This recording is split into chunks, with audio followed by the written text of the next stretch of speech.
What's up, YouTube? This is Too Raw for TV. So go ahead, come on. I'm gonna give you your rocks off today. I'm gonna give you your rocks off. I'm giving you one day. I'm giving all the Giannis haters one day. Write your comments. I had to calm down. Be rational. Go ahead. I talk a lot of shit on here, so I gotta take it. Go ahead and talk your shit. I know it's coming. But all I say is, when your favorite player loses, or plays like shit and loses, especially, don't expect no mercy. Don't get mad, because that's just the nature of the beast right now. Giannis haters around the country and perhaps around the world got what they wanted, which was an embarrassing, humiliating first round defeat at the hands of the injury depleted Miami Heat. I have no excuses other than what Bucks fans have already known. Okay, this to me is the biggest upset in a first round, I think, ever. Because even with that Sonic team in 1994 that won 63 games,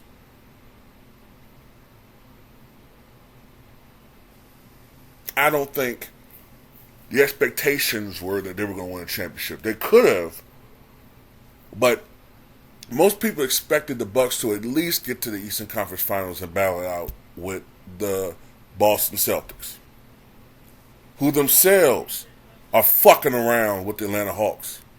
Okay? Not only did the Bucks, who had the best record in the NBA, in a very competitive conference, in a very competitive league, not only did they have the best record, but they were facing a team that a couple of years ago wouldn't even been in the playoffs were it not for the play-in tournament. They really were a 10th seed. And not only that, they had two key players suffer season-ending injuries. In Victor Oladipo and Tyler Hero. But need not fear, Jimmy Butler is here, or was here, because the series is fucking over. 4-1. 4-1. And the one game that the Bucks won, it's because they made 25 three-pointers, which is not going to happen every day. It's not going to happen, but maybe once a lifetime.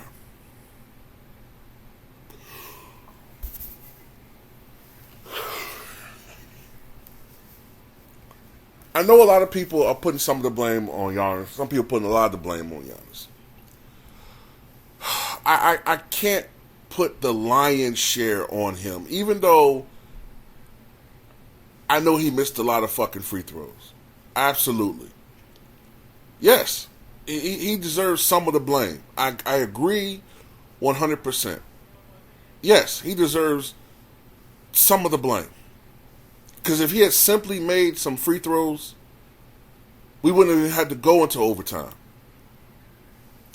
I agree with that. 10 of 23 from the line, ridiculous. Okay? If he had just made 5 free throws, the game wouldn't even have to go into overtime. The Bucks would have eked out a Game 5 victory and then just have to do what they got to do in Game 6 and get some momentum there and come back in Game 7, and maybe they could have won this series.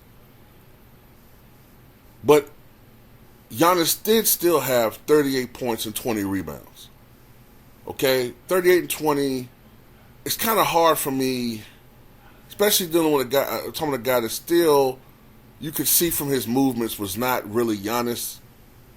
you could see he was limited in how he could sort of contort his body to score. He was missing, usually, man, Giannis, with his normal flexibility, could get around double and triple teams. He could still sort of contort his body to score layups and score dunks, but he couldn't really move the way he normally moved because of the back injury. Okay? But still, Giannis deserves some of the blame, man. He does. But my anger, my venom is toward that motherfucker right there on the right, who I hope very, very soon will actually be standing in front of one of these motherfuckers for real. Okay? That was the worst coaching job I have, and I've said this before, right? This time, I mean it. I've never seen such a horrific coaching job in my life. This man looked like a stooge out there, literally. It looked like it was the three fucking stooges coaching the Milwaukee Bucks. Hey Mo, Jimmy Butler's killing us again. What do we do? I don't know, you mugs. He's just killing us. You got any ideas, Curly? I'm trying to think, but nothing happens. Wait a minute. I got an idea in the back of my head, but keep hitting it. Keep hitting my head. Keep hitting it. I think it's coming to the front. Just keep doing it. There it is. I got it. How about we double team Jimmy Butler every time, or we trap him? Get the ball out of his hands. Maybe put not just Holiday on him, yes. Not just Holiday, yes, yes. Not just Holiday, yes, yes, yes. But also, maybe Middleton. Or put Javon Carter in. You really got something there, kid. Repeat it again. How about this time with the trap and the doubles and the double-decker sandwiches and the Javon and McGee's and Carter's and Giannis and... Oh, when you didn't know what you were talking about, you really had something there.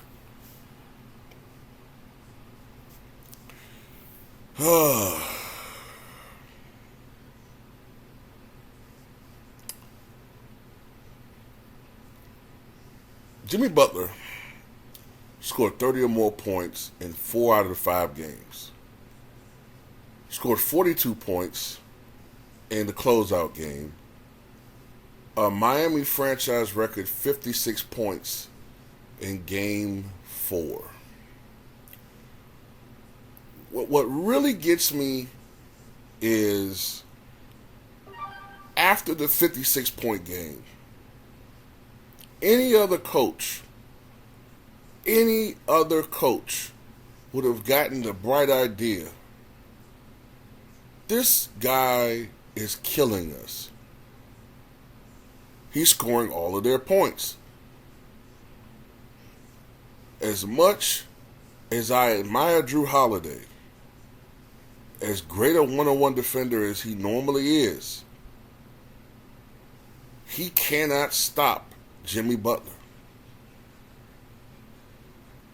Maybe, just maybe, he needs some help. Maybe we need to double team Jimmy Butler. And being that they don't have Tyler Hero, being that they don't have Victor Oladipo, being that much of their other players are spot-up three-point shooters, let's get the fucking ball out of Jimmy Butler's hands and make someone else beat us. I brought this up yesterday on 78's podcast. When the defending, well actually they were the defending world champion, but they were the defending Eastern Conference champions at the time, the Boston Celtics in 86. Won 67 games that year. The Bulls only won 30. Michael Jordan had been injured most of that season. But coming into that series, he wanted to really show that he was fully back from that injury. So in game 1, he scores 49 points. 49. But the game wasn't particularly close. It was a 130, I think, to 108 victory for Boston. So, going into game 2, Michael Jordan was being guarded by none other than the great Dennis Johnson, one of the great defenders in the history of the NBA. Dennis Johnson got cooked for 63 points in a game the Bulls nearly won at Boston Garden. Keep in mind, Boston went 50-1 that year at Boston Garden, including the playoffs. The Bulls nearly beat them in a double overtime game. So Casey Jones said, you know what? Fuck this. We're going to just double Michael Jordan every time. Game 3, they blew the Bulls out. Jordan, because of a constant double and triple team, only scored 19 points. They dared someone else to replicate Jordan's performance. Orlando Wolves couldn't do it, and the Bulls lost. Any other performance I've seen where a guy drops 50, the opposing coach made adjustments. Okay? They made adjustments. I've never seen a guy who really doesn't seem to be making any actual fluid adjustments during the game. I've never seen this before. If I sound sort of shell-shocked, it's because I can't fathom how an NBA coach could be this incompetent. And I'm glad that social media is putting this motherfucker on blast, because he has been costing the Bucks championships. Yes, Giannis missed free throws. I already mentioned that. And that's a big part of why they lost. But I'm going to tell you something else, too. I've seen games where Kobe Bryant shot 6 for 24.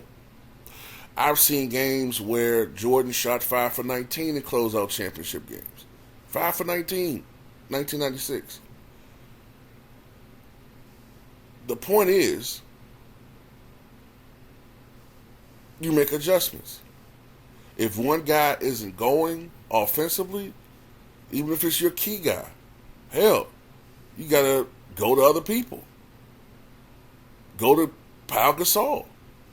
Go to Tony Kukoc, Scottie Pippen. There were games when those guys were the number one scoring option and Jordan was struggling, especially as he got older. But you got to make adjustments to what's going on. If Jordan's not scoring as far as making field goals, take it to the basket, get to the foul line. Or have him focus on other areas of the game. His defense, shutting other people down like Kobe did with Ray Allen, forcing him to shoot 3 for 13.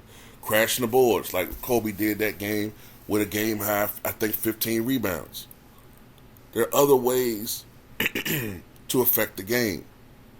With Bud, man, I don't understand what the fuck this guy's doing. And it's not just the fact that Jimmy Butler scored almost 100 points in the last 2 games of the series. It's the efficiency and ease in which he did it. See, in the bubble, Jimmy Butler had a couple of like 30-point triple doubles or something like that, right? But if you recall, Jimmy Butler was gassed. He had to work for those points. He had to work. Now, the rumors state that, I don't know how true it is, but it was some other activity that was going on that sapped some of his strength too. Maybe Rachel Nichols know about that. But at the end of the day, they made him work. Last year, against Boston, Jimmy Butler averaged like damn near 30 a game, I think. But he had to work harder for his points. This nigga didn't have to work hard at all against Milwaukee.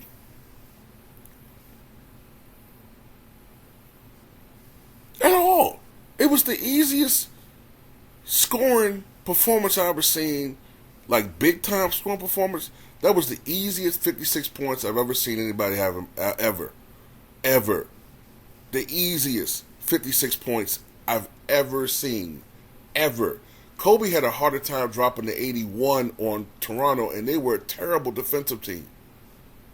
I've seen Houston put up better defensive efforts than what the Bucks did against Jimmy Butler.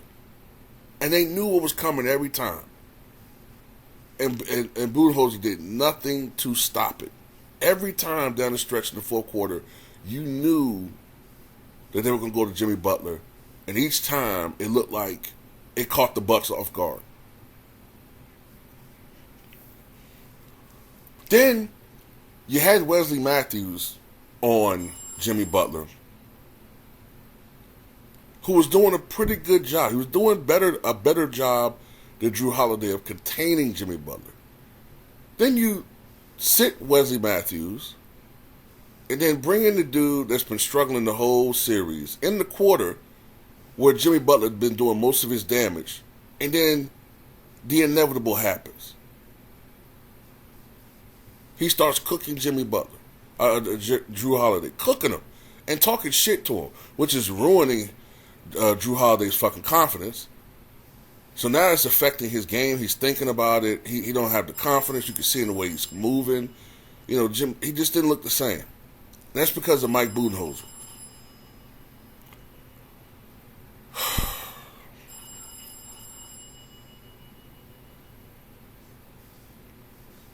Jimmy Butler averaged nearly 38 points a game in this series. And not only that, he shot nearly 60% from the floor and 44% from downtown. This is a guy that is not noted for being a great outside shooter, but he was, because nobody was on this dude, man.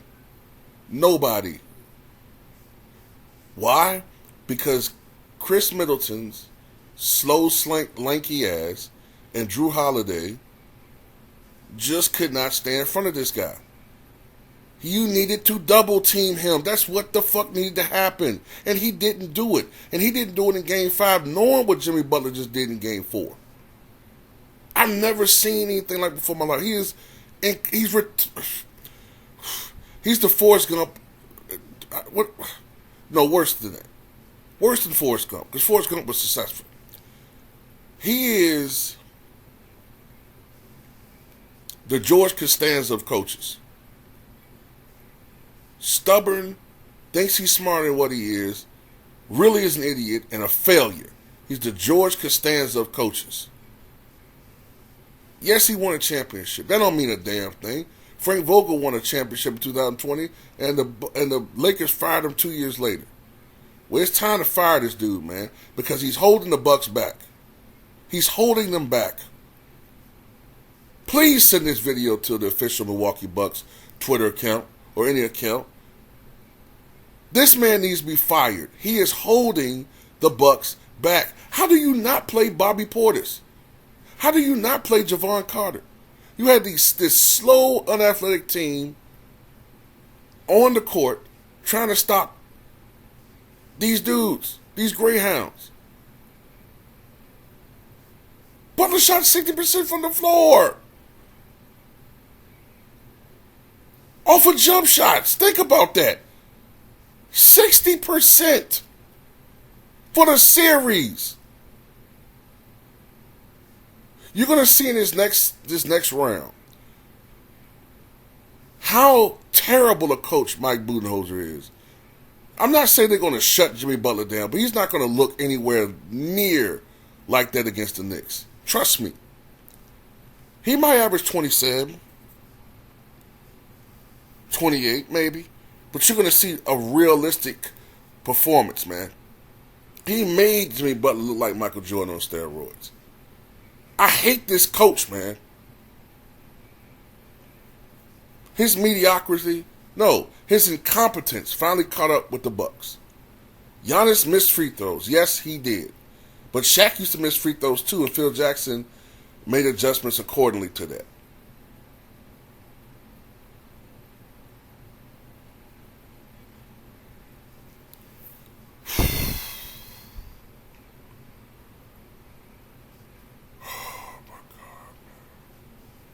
As a matter of fact, there were stretches you could argue he should have took Giannis out, because that was Miami was doing on purpose. He was missing free throws.